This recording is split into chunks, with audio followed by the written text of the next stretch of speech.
अस्सलामुअलैकुम। आप देख रहे हैं English easy tricks with Mohammad Shaikh. आज जो हमारा टॉपिक है वो है द मीनिंग्स ऑफ ड्रग्स की एक्सरसाइज। इसकी ट्रांसलेशन और समरी हो गई थी। आज इसकी ट्रांसलेशन करनी है हमने, इसकी एक्सरसाइज करनी है। तो इसकी एक्सरसाइज देखते हैं। सबसे पहले तो इसके वाइल रीडिंग और प्री रीडिंग क्वेश्चंस मैं करवाता हूँ आप लोगों को। तो शुरू करते हैं। प्री रीडिंग क्वेश्चन देखें ज़रा। What do you know about drugs? Drugs are substances that alter mood, perception or behavior and can be addictive or harmful। ठीक है, जाहिर सी बात है, अगर आपसे कोई पूछता है नशा क्या है, हर ऐसी चीज़ जो जिसके बाद जो आपको लगता हो कि आपका वो मूड चेंज कर देती है, या वो सिर्फ आपका ख्याल भी हो सकता है, वो रियलिटी भी हो सकती है, आपका बिहेवियर भी चेंज कर देती है। और इसमें रियलिटी भी है। रियलिटी इसमें क्या है कि जब नशाई लोग नशा करते हैं तो उनका थिंकिंग प्रोसेस जो होता है स्लो हो जाता है। ठीक है, तो उनको लगता है कि अब उनके जो टेंशन्स थी, जो अजियत थी, वो भी कम हो गई है, हालांकि ऐसा होता नहीं है। What can schools help combat drug abuse? ठीक है, क्या हेल्प कर सकते हैं? Schools can educate students about risks, promote healthy कॉपिंग and provide support and resources. जाहिर सी बात है, अगर जवानी में ही बंदों को बता दिया जाए तो मिनिमाइज किया जा सकता है ड्रग एडिक्शन को। उसके बाद पोस्ट रीडिंग क्वेश्चंस हैं। What are some common indicators that someone is abusing prescript? Why has this been growing worry in the recent year? ठीक है, ये मैं इसका पता नहीं आंसर लिखा हुआ है, सॉरी। हाँ, ये है इंडिकेटर्स। इंडिकेटर कौन कौन से? Using medication faster than expected. होता क्या है, जब लोगों को जिस दवाई की ज़रूरत होती है वो उससे ज़्यादा मिकदार में ले लेते हैं। इसकी एग्जांपल ये ले लें कि पैनाडॉल एक टेबलेट है जो एक बंदे का 15 से 20 मिनट में वो सर का दर्द ठीक कर देती है। तो लोग क्या करते हैं, दो दो टेबलेट ले लेते हैं। ठीक है, तो होता क्या है, फिर उससे एडिक्शन बढ़ती जाती है। ये मैंने मिसाल पैनाडॉल के लिए है, लेकिन आपने ये समझना है कि ये नशे की मैं बात कर रहा हूँ, यूँ समझना है कि जब नशेई लोग भी इसी तरह करते हैं, वो उस मेडिसन को या उस चीज़ को ज़्यादा यूज़ करते हैं, तो फिर यही उसके इंडिकेटर्स होते हैं। टेकिंग हायर डोजेस, वही हायर डोज ले लेते हैं। एक्सपीरियंसिंग विड्रॉल, और फिर जाहिर सी बात है, विड्रॉ का मतलब होता है हाथ खींचना या निकलना किसी चीज़ से। किस चीज़ से? वो अपनी जिम्मेदारियों से भी भाग सकते हैं। हर चीज़, कोई काम करना हो तो जाहिर सी बात है, थोड़ा सा आपके सर में भी दर्द हो तो आप कहते हैं यार ये काम मैं नहीं कर सकता, मेरे सर में दर्द है। Are using non prescribe drugs for the high or focus. हाँ, जिसकी डॉक्टर ने कोई बताई भी ना हो कि ये मेडिसिन आपने यूज करनी है। आजकल देख ले, हम वैसे ही किसी से पूछ लेते हैं फलां टेबलेट आपके पास पड़ी है, क्योंकि हर बंदा खुद डॉक्टर है। ठीक है, तो ये इंडिकेटर्स हैं। रीजन उसकी क्या क्या हो सकती हैं? Rising abuse of opioids.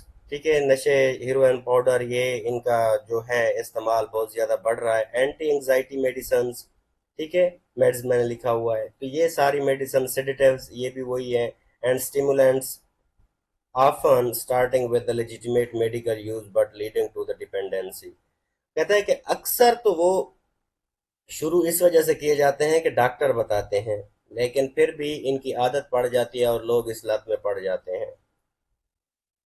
What is the most effective way to counteract the growing prevalence, particularly in youth? Fact-based drug education in schools by trained teachers, supported by the parents and community to inform youth and promote healthy choices before experimentation। जाहिर सी बात है, हम क्या करते हैं, हम ये देखते हैं कि जब हमने किसी को सही करना है तो हम या तो वो टीचर की जिम्मेदारी लगा देते हैं या हम पेरेंट्स पे बात डाल देते हैं। नहीं, ये पूरी सोसाइटी मिलके एक इंडिविजुअल को बनाती है। उस असातिज़ा ने स्कूल में अपना किरदार अदा करना है एक बच्चे की लाइफ में, पेरेंट्स ने अपना करना है, सोसाइटी ने अपना करना है, दोस्तों ने अपना करना है। इंडिविजुअल जब बनता है तो वो इन्हीं चीज़ों से मिलके बनता है। फॉर एग्जाम्पल, आप एक बंदा एक फ्लोर से ऊपर वाले फ्लोर पे गया, तो ये एक नॉनसेंस क्वेश्चन होगा ना कि अगर आप उससे पूछें कि सीढ़ी के किस स्टेप ने आपकी मदद की ऊपर तक पहुंचने के लिए, ऐसा पॉसिबल नहीं होता। सीढ़ी के हर स्टेप ने आपकी हेल्प की होती है ऊपर तक पहुंचने के लिए। इसी तरह जब एक इंडिविजुअल मिल के बनता है, उसकी लाइफ में हर स्टेप का कोई ना कोई, उसका हर स्टेप का कोई ना कोई फायदा होता है। हर स्टेप मिलके उसकी लाइफ में कुछ अपना रोल किरदार अदा करता है, अदरवाइज पॉसिबिलिटी नहीं होती। तो आगे है जी while reading questions. While reading question क्या है? How might drug usage affect a person's job, relationships, and parts of his life? Drug usage can significantly disrupt multiple aspects of a person's life. At work, it may lead to a frequent absences. जाहिर सी बात है, एक बंदा अगर नशे में पड़ जाए तो उसके मूड स्विंग्स ज़्यादा होते हैं, तो वो हमेशा क्या करता है, अपनी जॉब से छुट्टी करना शुरू कर देता है, टार्डीनेस, और फिर उसे हर वक्त थकावट फील होती है, और progressively deteriorating the job performance. जाहिर सी बात है, अब आपकी परफॉर्मेंस भी इसी बात पे डिपेंड करती है कि आप कितना रेगुलर होते हैं। आप रेगुलर नहीं होंगे तो आपकी परफॉर्मेंस भी खत्म होती जाएगी। डिटीरियोरेट का मतलब होता है मसख होना, कम होना, कमजोर होना, पोटेंशली रिस्किंग जॉब लॉस।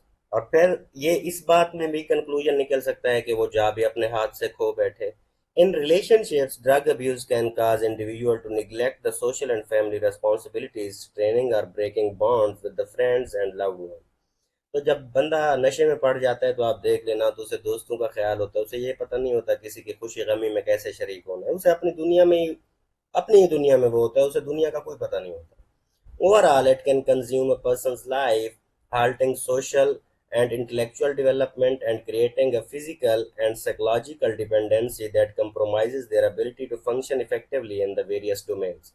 जाहिर सी बात है, नशा ओवरऑल आपकी पूरी लाइफ पे भी इसी चीज़ पे डिपेंड करता है कि आप आइसोलेशन का शिकार हो जाते हैं। फिर नशे वाले लोग ना तो सोसाइटी एक्सेप्ट करती है और ना ही जॉब वाले लोग एक्सेप्ट करते हैं। ओवरऑल उसकी लाइफ जो होती है वो एक साइड पे हो जाती है। How many important is to teach young people about drugs? Teaching your people about drug is critical as outlined in the text.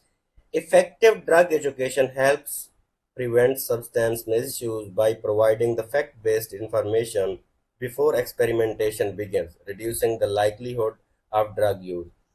क्यों आपको बताना जरूरी है? इस वजह से बताना जरूरी है कि कुछ लोग, जैसे हमने लेसन में पढ़ा था, कि लोग बस ऐसे ही मजा लेने के लिए पहले कहते हैं कि हम चेक करते हैं, टेस्ट करते हैं, टेस्ट करते हैं।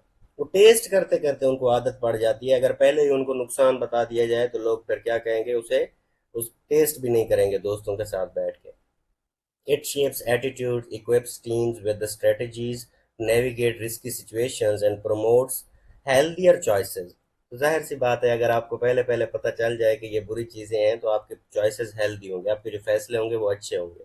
Delivered through the schools with trained teachers and supported by the parental and community involvement, it fosters a culture of the safety and moderation, ultimately contributing to the better outcomes and combating the rising trends in addiction and overdoses among youth। जाहिर सी बात है, poster a culture, इससे एक culture मिल के बनता है। आप देख लें, जिन माशरों में बहुत ज़्यादा नशा इस्तेमाल किया जाता है उनका किस तरह का कल्चर है, और जहाँ पे एजुकेशन का ज़्यादा कल्चर है उनका किस तरह का माहौल है। सेफ्टी एंड मॉडरेशन, और फिर जाहिर सी बात है आपने अपने तहफ़्फ़ुज़ का भी सोचना होता है। ठीक है, ultimately contributing to better outcomes, और फिर इससे क्या होता है, आखिरकार आपको अच्छे नताइज मिलते हैं अगर आप इन चीज़ों पे अमल करना शुरू कर देते हैं। कंप्रीहेंशन क्वेश्चंस हैं जी।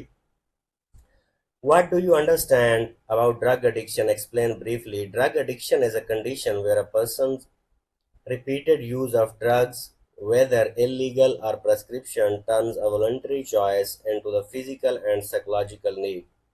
कि ड्रग एडिक्शन ऐसी आदत है कि एक इंसान को जब किसी भी दवाई की आदत पड़ जाती है, चाहे वो दवाई लीगल है या इलीगल है, लेकिन वो नफ्सियाती या जिस्मानी तौर पे उस पर मुनहसर हो जाता है। It alters brain function leading to a loss of control over drug use, where the individual may prioritize the drugs over the responsibilities, relationships and the personal development।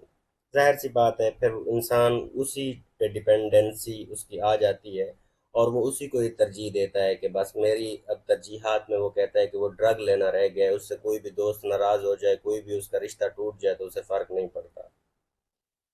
Why drug education is important for combating the dangers of the drug addiction?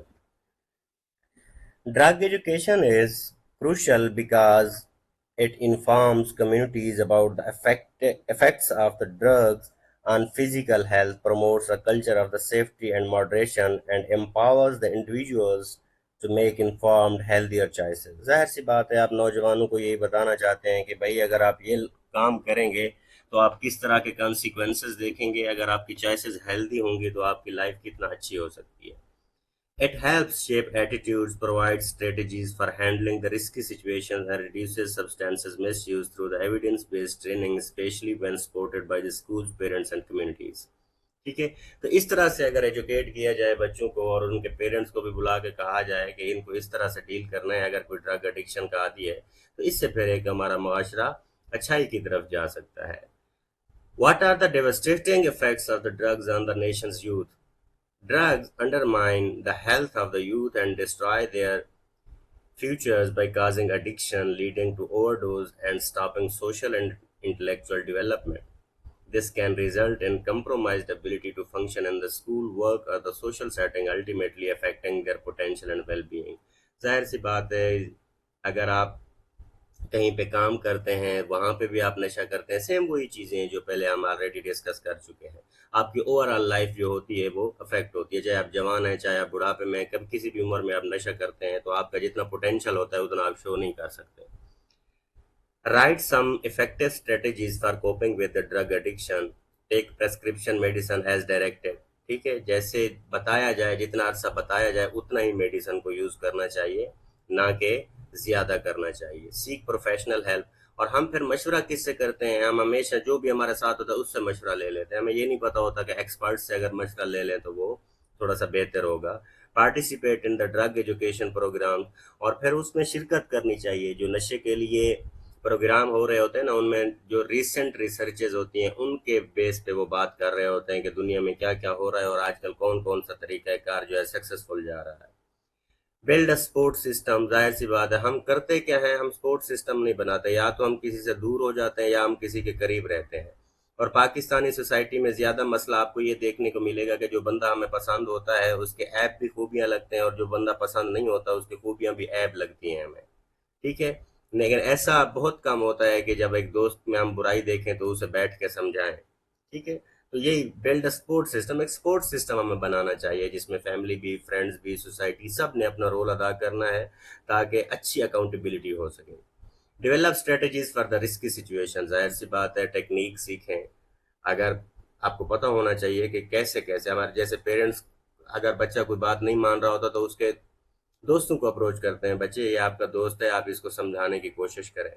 और इसी तरह कुछ ऐसी बातें होती हैं जो सिर्फ पेरेंट्स समझा सकते हैं। अगर दोस्त देखते हैं कि आपका बच्चा इस काम में है तो वो पेरेंट्स को अप्रोच करते हैं कि देखें हमारा दोस्त है, हमसे ये चीज़ नहीं देखी जा रही, आप अपने बेटे को समझाएं। ठीक है।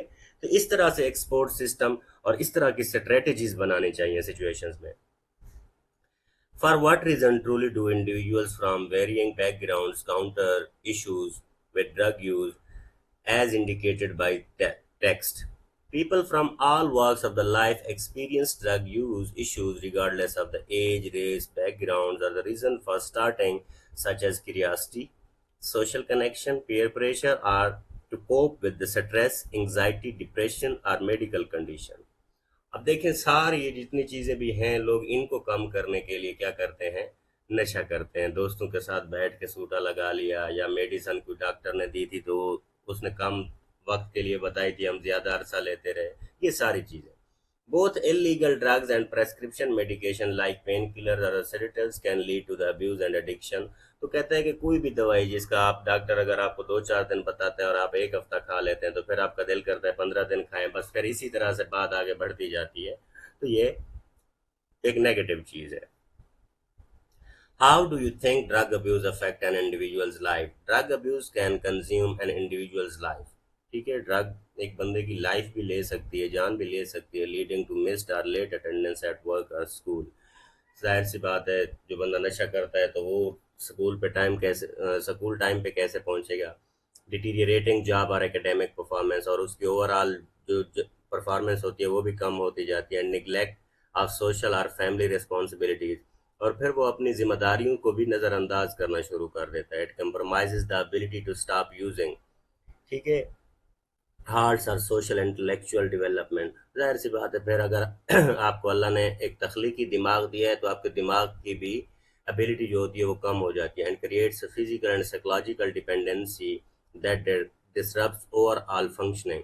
और फिर उस बंदे की नफसियाती और जिस्मानी तौर पे उस मेडिसन पे इन्हसार हो जाता है जो कि नेगेटिव डायरेक्शन में चला जाता है। Recommend some strategies that schools can adopt to handle drug abuse among the youth. क्या क्या इम्प्लीमेंट कम्प्रिहेंसिव ड्रग एजुकेशन, कि ड्रग एजुकेशन होनी चाहिए, एक प्रॉपर तरीके से होनी चाहिए। हम बच्चों को क्या करते हैं, बस या तो मारना पीटना शुरू कर देते हैं, नहीं, एक साइकोलॉजिकल उनकी डेवलपमेंट होनी चाहिए, उनको एजुकेट करना चाहिए। ठीक है, मैं पूरे सेंटेंस नहीं पढ़ रहा, वीडियो फिर लेंथी हो जाती है। Develop a clear drug policy, कि क्लियर ड्रग पॉलिसी होनी चाहिए। अब हम कहते तो हैं कि जो बच्चा नशा करेगा उसे स्कूल से निकाल दिया जाएगा, लेकिन आप देख लें कितने बच्चों को निकाला जाता है। अगर इस मामले में सजाएं थोड़ी सी तल्ख हो जाएं और बच्चे से थोड़ा सा सोशल आइसोलेशन भी की जाए, पहले सॉफ्ट अप्रोचेज अपना के, तो उससे उसकी हेल्प हो सकती है। Identify and support the vulnerable student, तो जितने कमज़ोर स्टूडेंट हैं जो इस रिस्क पे हैं कि वो नशे में पड़ सकते हैं, तो उनको सबसे पहले तो उनको भी आइडेंटिफाई करना चाहिए। Establish the procedures for drug incidents, और आपके पास इसका एक पूरा प्रोसीजर होना चाहिए कि किस तरह से आपने उनको रिस्पॉन्स करना है, किस तरह से आपने उनको डील करना है। फॉस्टर कम्युनिटी इन्वॉल्वमेंट, तो जाहिर सी बात है आपने कम्युनिटी को भी इन्वॉल्व करना है। ऐसा नहीं होता कि आप सिर्फ और सिर्फ स्कूल वाला टाइम उस पर नजर रखें, नहीं, अगर आप कोई बच्चा इस तरह के इन्वायरमेंट में है तो स्कूल वालों को चाहिए कि उनके पेरेंट्स को बुलाएं, और पेरेंट्स को चाहिए कि वो कहीं और भी जाता है स्कूल के अलावा, तो पूरी उस पर इंस्पेक्शन की जाए, उनको इन्वॉल्व किया जाए। ऐसा ना हो कि बस स्कूल वाले 4 घंटे तो उसका ख्याल रखा जाए, बाकी कोई पता ना हो कि वो नौजवान किधर है। तो आगे देखते हैं, ये क्वेश्चन हो गए। उसके बाद है वोकेबलरी एंड ग्रामर। अच्छा, ये देखें जरा, नाउन क्लास है। नाउन क्लास पहले भी हम किसी चैप्टर में डिस्कस कर चुके हैं। ऐसा क्लास जो नाउन की जगह पे इस्तेमाल होता हो। अगर सिंगल वर्ड हो तो वो नाउन होता है, अगर ग्रुप ऑफ वर्ड हो तो उसे फ्रेज कहते हैं। क्लास किसको कहते हैं? क्लास वो होता है जिसमें सब्जेक्ट वर्ब का एग्रीमेंट होता है, सब्जेक्ट और वर्ब का एग्रीमेंट होता है, और या फिर दूसरे अल्फाज में कहते हैं कि ये कंप्लीट मीनिंग देते हैं और फ्रेज कंप्लीट मीनिंग नहीं देता। अब देखें, ऑक्सफोर्ड डिक्शनरी के मुताबिक class whose syntactic role is seen as like that of a noun or noun phrase, ठीक है, वही ग्रुप ऑफ वर्ड होगा जो एज अ नाउन फंक्शन करेगा। अच्छा, कॉलन डिक्शनरी से क्या कहती है? A class that fulfils the same function as a noun. Simple, वही सारा नाउन का ही फंक्शन कर रहा होता है। Functions of a noun class कैसे? मल्टीपल फंक्शन करता है। मल्टीपल फंक्शन कैसे करता है? देखें, या तो ये एज अ सब्जेक्ट इस्तेमाल होता है, या फिर नाउन जो होता है वो देख लें आप, या तो एज अ सब्जेक्ट यूज होता है या फिर एज एन ऑब्जेक्ट यूज होता है। इसे कंफ्यूज नहीं करना कि हम नाउन क्लास पढ़ रहे हैं, नहीं, जहां पे नाउन इस्तेमाल हो सकता है वहां पे नाउन क्लास भी इस्तेमाल हो सकता है, सिंपल एज दैट। आप अगर नाउन को देख लें, नाउन या तो एज अ सब्जेक्ट यूज होता है या एज एन ऑब्जेक्ट यूज होता है। आगे देखें फिर, X as a subject complement, या फिर सब्जेक्ट कम्प्लीमेंट के भी तौर पे इस्तेमाल होता है, या फिर ऑब्जेक्ट ऑफ अ प्रेपोजिशन, या फिर प्रेपोजिशन का भी ऑब्जेक्ट वो होता है। तो नाउन जहां जहां इस्तेमाल हो सकता है तो वहां पे नाउन क्लास भी इस्तेमाल हो सकता है। अब देखें examples of the noun class. Noun class as a subject, ये वही उसने हेडिंग दे दी है जो ऊपर हमने पढ़ा है। अब देखें, इज क्या है? हमारे पास वर्ब है। कभी भी अगर आपको इसकी समझ ना आ रही हो तो मैं हमेशा कहता होता हूँ कि उस सेंटेंस के 3 टुकड़े कर दिया करें, सब्जेक्ट वर्ब ऑब्जेक्ट। वर्ब के बाद वाला ऑब्जेक्ट होता है, वर्ब से पहले वाला सब्जेक्ट होता है, ठीक है। तो इसी तरह इज अगर हमारे पास वर्ब है। अब देखें, व्हाट अम्यूजेज माई सन, व्हाट अम्यूजेज माई सन, ये क्या है हमारे पास? ये हमारे पास नाउन क्लास है। अगर यहाँ पे यही होता कि माई सन इज ऑलवेज सरप्राइजिंग, माई सन हमारे पास नाउन हो जाता। क्लास क्या होता है? जिसमें सब्जेक्ट और वर्ब का एग्रीमेंट हो। अब देखें, ये अम्यूजेस क्या है? हमारे पास वर्ब है। व्हाट क्या है? हमारे पास रिलेटिव प्रोनाउन है, ठीक है। रिलेटिव प्रोनाउन, प्रोनाउन हमेशा नाउन की जगह पे इस्तेमाल होता है, ठीक है। व्हाट अम्यूजेस माई सन, ये हमारे पास नाउन क्लास है। इसी तरह how we would finish the assignment on time is still question, still a question, ठीक है। ये भी दोबारा, ये भी नाउन क्लास है। अब देखें, ऑब्जेक्ट की बात हो रही। I have been wondering if I should take an auto, if I should take an auto, ये हमारे पास क्या है? ये क्लास है, और ये नाउन क्लास है, और ये एज एन ऑब्जेक्ट इस्तेमाल हुआ है। Does anyone know where I could find a clinic, does I know, देखें नो क्या है? वर्ब है, यहाँ पे वॉन्डरिंग वर्ब है। मैंने आपको क्या कहा था? 3 टुकड़े कर दिया करें वर्ब के बाद वाला ऑब्जेक्ट होता है, वर्ब से पहले वाला सब्जेक्ट होता है। उसके बाद noun class as a subject complement. Subject complement क्या होता है कि जो सब्जेक्ट के बारे में बता रहा हूं, this was exactly what I was looking for. अब ये देखें, जो दिस है हमारे पास, ये सब्जेक्ट है ना, किसी चीज की तरफ इशारा दे रहा है। This was what I was looking for, ये क्या है, सब्जेक्ट कंप्लीमेंट है। A tub of tender coconut ice cream is what I need now. तो यहाँ पे ये चीज हमारे पास क्या है, सब्जेक्ट कंप्लीमेंट है। Noun class as a object of preposition. देखें, you will have to be ready, to है, प्रीपोजिशन आ गया, to face the consequences of whatever decision you make. ठीक है, आप ये भी कह सकते हैं कि of whatever decision you make, या ये पूरा भी आपका क्लास हो सकता है। ठीक है, क्लास में आपको क्या कहता होता हूँ कि सब्जेक्ट पर of whatever decision you make, ये भी हो सकता है और यहां से भी हो सकता है, तो ये दोनों ठीक है। Sarah would be happy with anything we give her. With, देखें preposition आ गया, एनीथिंग, ठीक है, नाउन वी गिव हर, ये पूरा क्लास हो गया, तो यहाँ पे ये क्या हो गया, ऑब्जेक्ट्स ऑफ preposition हो गया। Pick out the noun class in each sentence, तो ये मैंने हाईलाइट कर दिए हैं, देख लीजिएगा, कहीं पे एज अ सब्जेक्ट इस्तेमाल हुए हैं, कहीं पे एज एन ऑब्जेक्ट इस्तेमाल हुए हैं। ठीक है, तो इसको मेरा नहीं ख्याल कि बार बार बताने की जरूरत है, वीडियो लेंथी हो जाएगी। उसके बाद है present perfect continuous tense. Present perfect continuous, ये सिंपल, इसमें आप अगर फर्स्ट 10th में आ गए हैं तो मेरा नहीं ख्याल कि इसमें ज़्यादा इशू होना चाहिए ज़्यादा बच्चों को। सबसे पहले सब्जेक्ट होता है, उसके बाद ऑक्सिलरी वर्ब होता है, ठीक है, हैज़ हैव, उसके बाद बीन ऐड करते हैं और उसके बाद आईएनजी फॉर्म ऑफ वर्ब होता है। और स्ट्रक्चर ये देखें, फार्मूला यहाँ पे लिखा हुआ है, शी हैज़ या हैव, सबसे पहले सब्जेक्ट आएगा, उसके बाद हैज हैव, फिर बीन वर्ब की फर्स्ट फॉर्म के साथ आईएनजी। यहाँ पे देखें, अफर्मेटिव, अफर्मेटिव सिंपल सेंटेंस का ये लिखा हुआ है, she has been running all the day, और इसी का नेगेटिव बना था, she has not been running all day. और यहाँ पे देखें रनिंग ऑल डे, ये क्वेश्चन मार्क है, हैज या हैव को आप बाहर ले आते हैं। तो यहाँ पे देखें, here are a few more examples of the present perfect continuous tenses। ठीक है, तो यहाँ पे देखें, he has been working in the garden for the past 30 minutes। तो यहाँ पे इंडिकेशन ऑफ टाइम होता है, ये जो आप देख रहे हैं कि ये क्या है, ये पास्ट 30 मिनट्स, ये इंडिकेशन ऑफ टाइम है। यहाँ पे देखें, Sarah has been typing her paper for the last hour, ये भी इंडिकेशन। तो पास्ट 2 आवर हो गया, 9 AM हो गया। सेंस वहां पे इस्तेमाल होता है जहाँ पे स्टार्टिंग पॉइंट क्लियर हो, और फॉर वहां पे इस्तेमाल होता है जहाँ पे हमारे पास पीरियड ऑफ टाइम दिया गया। तो ये हमारे पास क्या हो गया, मिस एग्जांपल्स हो गई। अब देखें, answer these questions using present perfect continuous tense. Example, why are you so tired today, I am so tired today because I have been studying for hours. ठीक है, और इसी का मैंने कोशिश की है कि उसी टेंस में आंसर करने की। Why are you looking sick, I have been working late nights and haven't been getting enough sleep, I have also been skipping meals which hasn't been helping my overall health. अब देखिए, मैंने वही tense इस्तेमाल किया है, यहाँ से सिर्फ हेल्प लिया करें, यही वाले सेंटेंस कॉपी ना किया करें, मैं हमेशा आपको यही बात कहता होता हूँ। We have not, why have you not you finished your assignment yet? I have been trouble. I have been having trouble understanding the instruction and have been struggling to find out the right resources.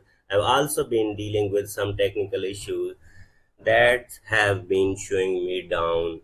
अब देखें, वही जो tense उनने कहा है, मैं वही present perfect continuous में आंसर करने की कोशिश कर रहा हूँ। इसको देखें, why has not your friend visited your house for so long? My friend has been busy with her exam and she's been studying really hard. She has also been helping her family with some personal matters, so she hasn't been able to visit me lately. ठीक है, why are you wearing this fancy dress? I have been preparing for a costume party and have been getting into the character. I have been rehearsing my role and perfecting my look, so I wanted to see how the outfit fits and feels. Same way, why are you laughing so hard? ये भी पढ़ लीजिएगा। I have been watching hilarious videos। ठीक है, मैं मज़ाहिया videos देखता रहा हूँ। उसके बाद देखें सिंस या फार का इस्तेमाल है। सिंस या फार का इस्तेमाल मैंने आपको पहले बताया है कि सिंस वहां पे इस्तेमाल होता है जहां पे स्टार्टिंग पॉइंट क्लियर हो, और फार वहां पे इस्तेमाल होता है जहां पे पीरियड ऑफ टाइम दिया गया। अब देखें brother has been working for 2 hours, यहाँ पे पीरियड ऑफ टाइम दिया गया है, ठीक है। अब यहाँ पे नीचे वाले सेंटेंस को देखें, I have been stitching my dress since 2 PM। अब यहाँ 2 PM, वहां पे 2 घंटे है, पीरियड ऑफ टाइम है। यहाँ पे 2 PM स्टार्टिंग पॉइंट है, यहाँ पे स्टार्टिंग पॉइंट है। Asad has not been living here for 3 weeks. अब यहाँ देखें दोबारा टाइम पीरियड आ गया। It has been raining since morning. अब सिंस मॉर्निंग भी हमारे पास क्या है, स्टार्टिंग पॉइंट है। अब हर किसी को पता है कि दिन के किसी भी पहर में आप बात कर रहे हैं, अगर आप मॉर्निंग की बात कर रहे हैं तो उसी मॉर्निंग की बात कर रहे हैं जिस दिन की आप बात कर रहे हैं। ऐसा नहीं होता कि आप 4-5 साल पहले या 1-2 दिन पहले की सुबह की बात कर रहे हो। My uncle has been living in Canada since last 5 years। अच्छा ये बात एक याद रखें, यहाँ पे मैंने सिंस क्यों लगाया है, आपको ये लगेगा कि 5 years तो पीरियड ऑफ टाइम है। अगर सिर्फ 5 year होता तो यहाँ पे मैं ये लगाता कि फॉर 5 years। अब यहाँ पे देखें, यहाँ पे वर्ड आ गया लास्ट 5 year। लास्ट 5 का मतलब है, अगर मैं 2025 में बात कर रहा हूँ तो 2020 की बात कर रहा हूँ, और लास्ट 5 year का मतलब है हमारे पास स्टार्टिंग पॉइंट क्लियर हो गया। तो इस पॉइंट को जरा नोट कर लीजिएगा कि अगर 5 years आ जाए तो वो टाइम पीरियड है, और किसी के साथ लास्ट 5 year आ जाए, लास्ट 2 year आ जाए, तो यहाँ पे सिंस आएगा। They have been looking for house in our neighbourhood since March, ठीक है, तो यहाँ पे सिंस। कंपाउंड प्रीपोजिशन है। कंपाउंड क्या चीज होती है, मैं हमेशा आपको बताता होता हूँ, कंपाउंड ऐसी चीज होती है जो एक से ज्यादा चीजों से मिलकर बनती है। चाहे वो कंपाउंड नाउन हो तो वो 2 नाउन से मिलकर बना होगा, कंपाउंड प्रीपोजिशन हो तो वो भी जाहिर है एक से ज्यादा वर्ड से मिलकर बना होगा। तो देखें, consist of a combination of the word that is often considered as one preposition and connect the object of a preposition to another word और सेट ऑफ वर्ड, ठीक है। अब देखें एग्जांपल क्या, according to, in regard to, in place, ये सारी जितनी लिखी हुई है हमारे पास क्या है, preposition है। अब यहाँ पे prepositional फ्रेज देखें, कॉम्बिनेशन ऑफ preposition, ये उसी प्रेपोजिशनल फ्रेज की आगे डिटेल बता रहा है। ये कॉम्बिनेशन ऑफ प्रेपोजिशन होता है, ये बिगिनिंग में भी इस्तेमाल होता है, मिडल में भी हो सकता है, एंड पे भी इस्तेमाल हो सकता है। कैन नॉट स्टैंड अलोन, ये अकेला नहीं होता, ये किसी न किसी चीज को के साथ ही लगता है, अकेला इसका कोई मानी नहीं होता। और फिर कॉलन डिक्शनरी के मुताबिक structure consisting of a preposition and its object, ये उसकी क्या है, एग्जाम्पल है। अब देखें, ऑन द टेबल है, बाय द सी है। अब इसका अकेला अगर मीनिंग देख लें तो इसका कोई फायदा नहीं है, जब ये किसी चीज के साथ लगा होगा तो उस वक्त ये हमें कंप्लीट मीनिंग देगा। अ फ्रेज दैट बिगिंस, ये हम दोबारा उसने मेरियम वेबस्टर डिक्शनरी की डेफिनेशन बताई है, that begins with the preposition and ends in a noun, pronoun और नाउन फ्रेज। सिंपल वही चीजें हैं, इनको कोई ज्यादा दिमाग पे हावी करने की जरूरत नहीं है। अब यहाँ पे देखें, आफ्टर ट्राइंग मल्टीपल टाइम्स, यहाँ पे आफ्टर प्रेपोजिशन है ना, प्रेपोजिशन से ही स्टार्ट हो रहा है, तो ये हमारे पास कौन सा फ्रेज हो गया, प्रेपोजिशनल फ्रेज हो गया। Before we start the class, ये प्रेपोजिशनल है। अब यहाँ पे देखें, प्रेपोजिशनल फ्रेज के 3 पार्ट्स उसने बताया। प्रेपोजिशन होता है which indicates the relationship between other words in a sentence, तो जाहिर सी बात है रिलेशनशिप, आप अगर ऑन द टेबल कहते हैं, इन द रूम कहते हैं, एट सम पॉइंट कहते हैं, तो ये सारी चीजें उसी चीज के साथ आपका रिलेशन बना रही होती है।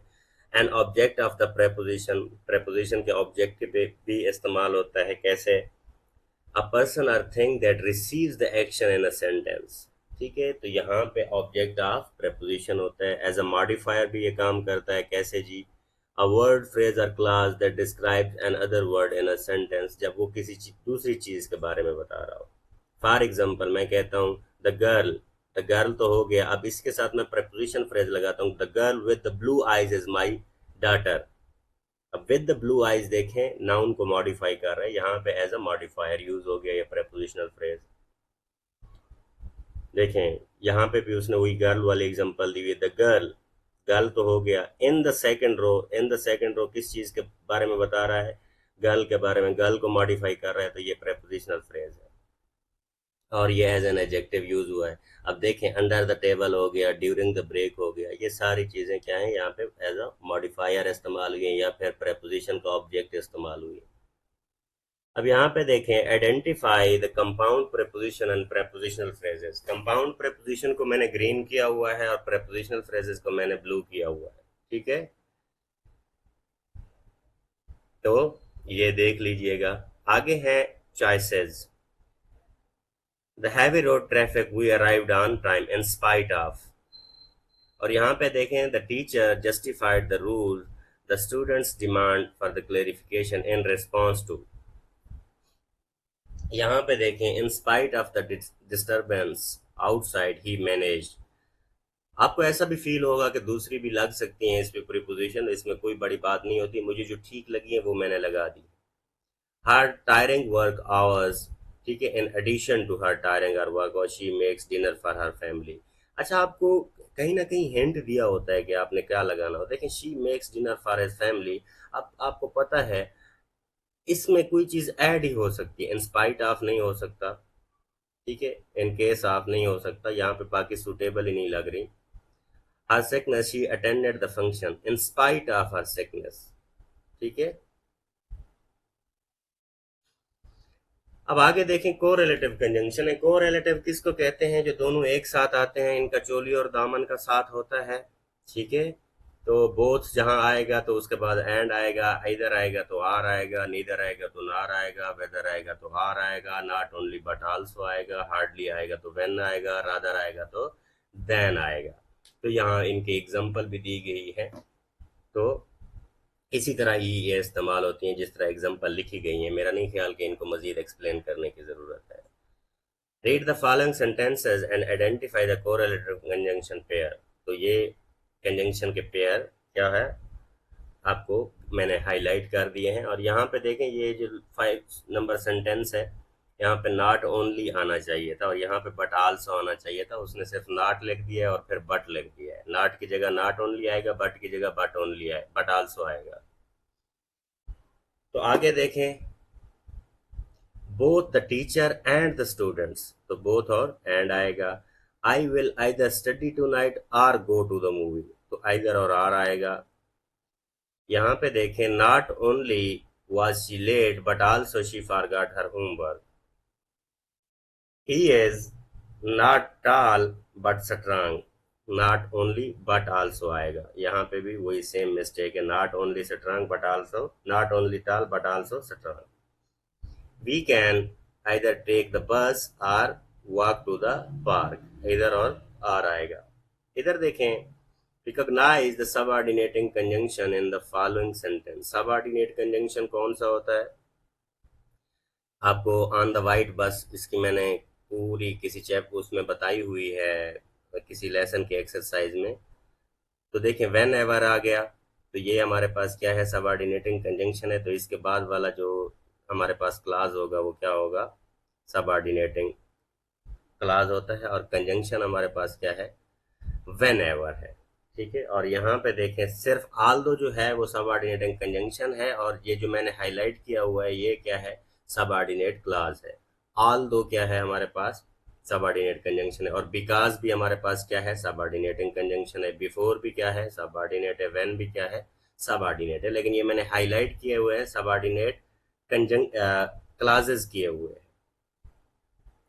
ओरल कम्युनिकेशन है ये क्लास की, कि कैसे कैसे आपने क्लास को डिवाइड करना है और फिर हर बच्चे ने अपना रोल ले लेना है और उसके बाद सारी चीज़ें उसके मुताबिक चलेंगी। राइटिंग स्किल है, the menace of drug summary है। तो यहाँ पे हाँ, अब आगे आता है हमारे पास application to managing director of an international firm for the post sales manager.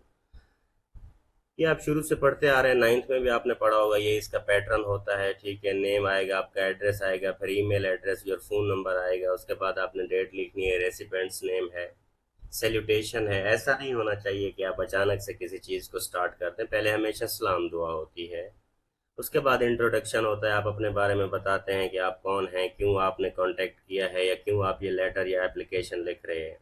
उसके बाद बॉडी पैराग्राफ होते हैं जिसमें आप अपना मुद्दा बताते हैं कि भाई ये चीज़ है, ये इस तरह से इस तरह करनी चाहिए, मुझ में ये है। उसके बाद क्लोजिंग पैराग्राफ होता है जिसमें आप अच्छी ख्वाहिशात का इजहार करते हैं। उसके बाद साइन ऑफ होता है अपने नाम के साथ। तो ये सारी चीजें हैं। यहाँ पे लिखा हुआ है कि write an essay at least drug, अच्छा टॉपिक क्या है, drug addiction using subordinating conjunction where needed, also apply knowledge of parts of speech. जाहिर सी बात है, अगर आप लिख रहे हैं तो पार्ट्स ऑफ स्पीच आपको आते ही है। ये मैंने लिखा हुआ है ग्रोइंग कंसर्न, यहाँ इसको देख लीजिएगा। इसको मैं पढ़ूंगा तो वीडियो बहुत लेंथी हो जाती है।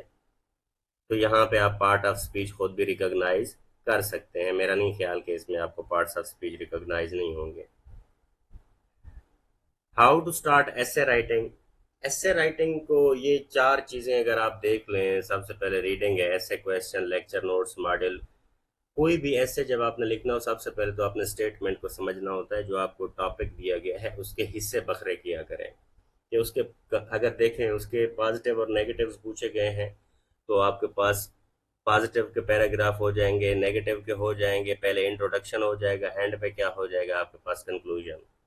तो इसी तरह उसी को डिवाइड किया करें जो स्टेटमेंट आपको दी गई है। उसके बाद प्लानिंग होती है, फोकस ऑन द ऐसे क्वेश्चन ओवरऑल स्ट्रक्चर। ठीक है, कि पूरी चीज देखें किस तरह से आपने पैराग्राफ लिखे हैं। उसके बाद राइटिंग है, ऐसे question use plan write each paragraph referencing summarising. आप जो भी चीज लिखते हैं ना, वो पता चले कि किसी पढ़े लिखे बंदे ने लिखी है। ऐसा ना हो कि बस जैसे ही आपके माइंड में आता गया और आप लिखते गए।